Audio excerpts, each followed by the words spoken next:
Hello, my wonderful third graders. I hope you're having a fantastic day. We are still learning about colonial America. We have learned the important dates and who founded and why they founded each of the 13 colonies. And now we're going to talk about what colonial life looked like. How did they live their lives? Some vocabulary you will hear throughout the read aloud. Compulsory means required by law or a rule. Curable is able to be fixed or healed. Imitated means copied, duplicated, mimicked. Manufacture means to build, construct, create, or produce. Potential is possibility, capability, promise, or ability. You guys have big potential, right? You can do a lot. Public means supported by and available to the community, free, out in the open, or related to the people at large, like a public library. Anybody can use it. You've learned about the many reasons people from all over Europe traveled thousands of miles across the Atlantic Ocean to establish and live in the 13 colonies. Kings, trading companies, and influential Englishmen all realized that North America had enormous potential. In other words, they all thought they could get rich there. Others wanted to start a new life, free of religious tolerance and persecution. People from England and other parts of Europe traveled to different regions for different reasons. Slowly, these regions and the colonies within them began to take shape. The southern colonies had warm weather and adequate rainfall. Small farms and large plantations began to dot the landscape. The large plantations had many enslaved Africans working on them. The economy in the South was based on farming cash crops such as tobacco, rice, and indigo. Tobacco, rice, and indigo were exported to England and the West Indies and sold by merchants there. Trade among the 13 colonies also began to grow. So you can see in this map, if you look at this key right here, you can see the different industries in the 13 colonies. The soil in the New England colonies was not as suitable for farming. There were some small farms, but due to the abundance of forests, timber became an important trade good. Over in England, many of the forests had been cut down by the time the colonies were established, so timber to make ships and homes was exported to England. Other colonies also needed timber to build fishing and trading ships, homes, and barrels. Barrels were used in the colonies to store all kinds of things, especially food, beer, and wine. Farming was a main source of income in the middle colonies. Wheat was grown so abundantly that this region had a special name. Mills were built, and the wheat produced was ground into flour and sold to other colonies. Large amounts of flour were also sold to England and its colonies in the West Indies. Settlers from around the world came to this region, resulting in a wide variety of cultures within the middle colonies. What was the special name that the middle colonies was called? The bread basket. Remember, because they produced a lot of wheat, which makes bread. Can you imagine what it was like to grow up back then? Let's find out what life was like in the English colonies.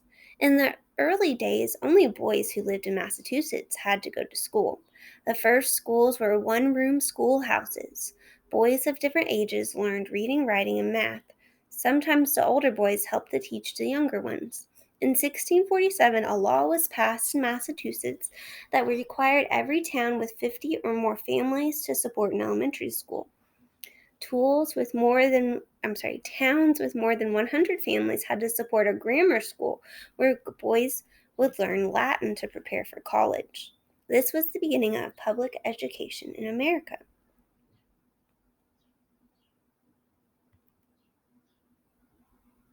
Over time, every colony began to provide a basic public education. The very first college, Harvard, was founded in New England in 1636. In 1693, the College of William and Mary was founded in Virginia. The second college created, William and Mary, was named after King William III and Queen Mary II of England. Public education is education that is supported by and available to the community.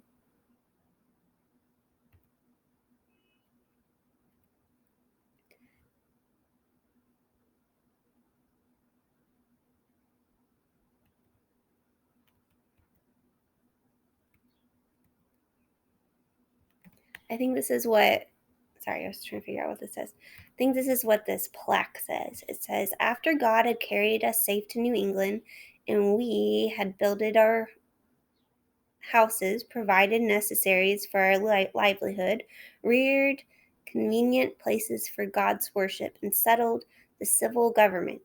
One of the next things we longed for and looked after was to advance learning and perpetuate it to posterity, dreading to leave an illiterate ministry to the churches when our present ministers shall lie in the dust. And as we were thinking and consulting how to effect this great work, it pleased God to stir up the heart of one Mr. Harvard, a godly gentleman and a lover of learning, then living amongst us, to give one half of his estate, it being in all about £1,700, towards the erecting of a college and all his library. After him another gave £300. Others after them cast in more, and the public hand of the state added the rest. The college was by common consent appointed to be at Cambridge, a place very pleasant and accommodated, and is called, according to the name of the first founder, Harvard College, New England's first fruits. As you can see if you read these words, spelling was a little different back then. Some boys attended private schools and others were educated at home. Puritan girls were taught to read so they could read the Bible. For many children, the main part of their education was learning a skill so that they could grow up and support a family. For girls, that meant learning household skills such as cooking, keeping a vegetable garden, sewing, making candles, and raising children. Some girls might learn to become dressmakers. Why do you think the colonists needed to know how to make candles? They didn't have electricity, so they had to make candles so that they could see at night. For boys, farming was one of the main occupations. There are many different kinds of apprenticeships, too. Boys as young as 11 years old would serve as apprentices and learn a skill from an experienced artisan. They could learn to be shoemakers, blacksmiths, carpenters, shipbuilders, printers, surveyors, millers, merchants, and glassmakers, among other things. Boys could also train to become lawyers, doctors, or teachers. The skill of glass blowing was brought to the colonies by settlers from Poland and Germany. Glass factories were very prominent in the middle colonies. That's cool. You all ever seen glass blowing before? I'll have to show you a video. It's amazing. Boys would often leave home at the age of 11 and go to live as apprentices with the skilled artisan who was training them. Their work day was usually about 12 hours long. Apprentices were provided with food and a place to live, but they were not paid. Apprenticeships usually lasted for several years. At the end of their apprenticeship, they would join an existing business or start their own. Even young children had lots of chores to do. If you lived on a farm, and many people did, you would gather firewood, tend to the farm animals, milk the cows, collect eggs from the chickens, make candles, plant and harvest vegetables, and carry water from the well. Almost all of your food came from your farm. All of this had to be accomplished without the luxuries of electricity, indoor plumbing, or central heating or air conditioning. Life in the colonies was not all work and no play. Because children spent a large amount of their day doing chores, they often found ways to make a game out of their work. For instance, if they were gardening, they might have a game of hide and seek after they finished weeding the garden or picking the vegetables. If they were carding wool, carrying firewood, or churning butter, siblings might race one another to see who could finish first. Children might also sing songs or exchange stories and riddles as they worked. When their chores were finished, they played games like blind man's bluff, hopscotch, tag, and a form of jacks using rocks. Carding wool and separating wool fibers is in preparation for spinning the wool. That's what you have to do. Here's some pictures of what their dolls might have looked like. Here's a meeting that we're about to learn about. Religions played a key role in the development in many of the colonies. Christians often read the Bible to their children, and children were required to memorize Bible passages.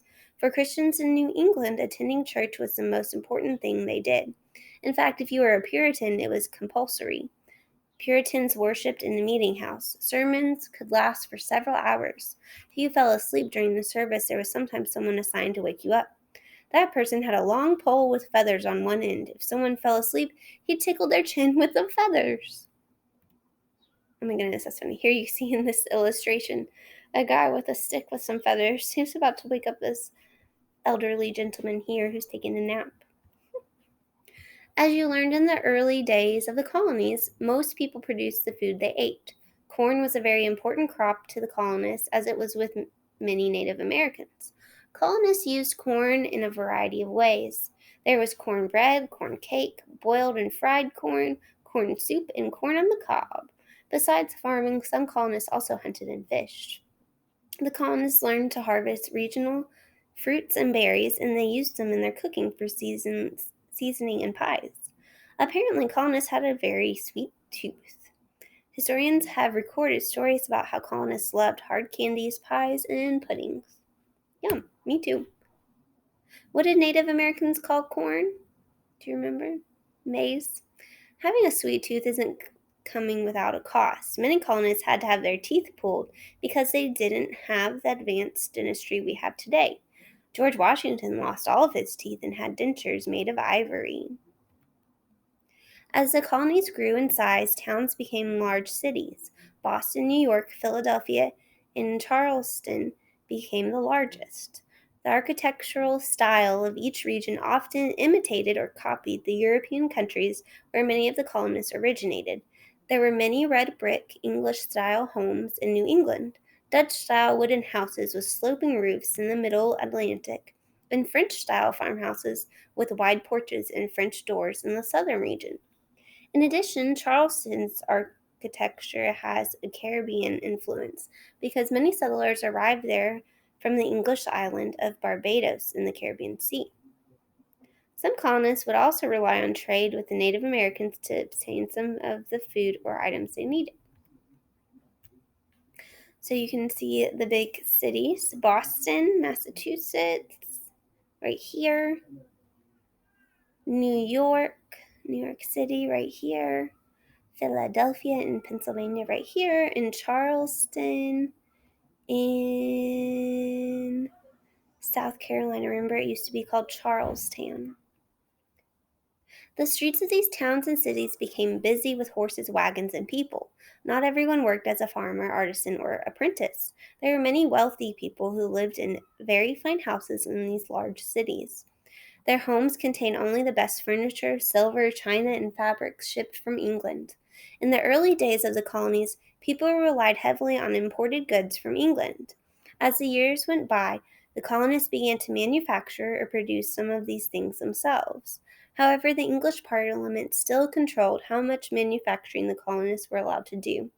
The English did not want to lose the money they made by selling their goods to the colonists. The wealthy colonists paid attention to English fashions, and even on the hottest days could be seen wearing the most elaborate clothing made of the finest materials. Men wore lace stockings and ruffles. They carried swords and powdered their hair. Women wore big, puffy, many-layered dresses and towering hair designed when they were in fashion. Those less affluent colonists who did physical work wore clothes that were made from simpler materials. So less affluent means that they weren't as rich. They often made their own clothes or wore clothes given to them by others.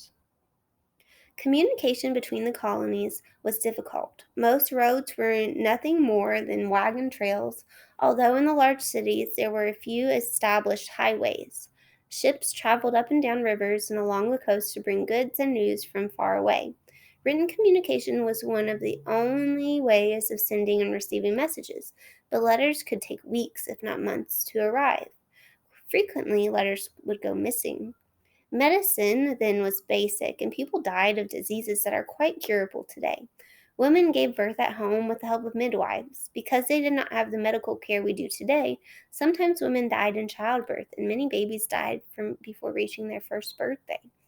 However, life away from the crowded European towns and cities was somewhat healthier.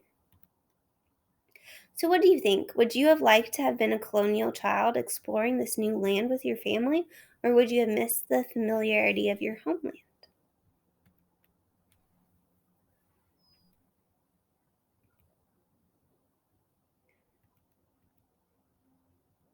What role did religion play in many of the colonies? The people who went to Massachusetts, Rhode Island, and New Hampshire were pilgrims, Puritans, and others who wanted to establish either a city on a hill, the ideal religious community, or a place for religious freedom. In some of these communities, attending church was compulsory. Pennsylvania and Maryland were also established for religious reasons, namely for religious tolerance. Roman Catholics established Maryland, and Quakers established Pennsylvania. What did the colonists like to eat? Colonists grew fruits and vegetables. Corn, also known as maize, was used in a lot of different ways, such as in cornbread, corn cake, boiled and fried corn, corn soup, and corn on the cob. The colonists also hunted and fished. Colonists had a sweet tooth. They loved to eat hard candy, pies, and puddings. Me too, colonists, me too. What could you tell by looking at the way someone was dressed during the colonial era? People who were wealthy dressed in fancy and practical clothing to show that they did not need to work. They also wore high wigs and other adornment. People who were middle class or poor often wore clothes from simpler materials. They often made their own clothes or wore clothes given to them by others.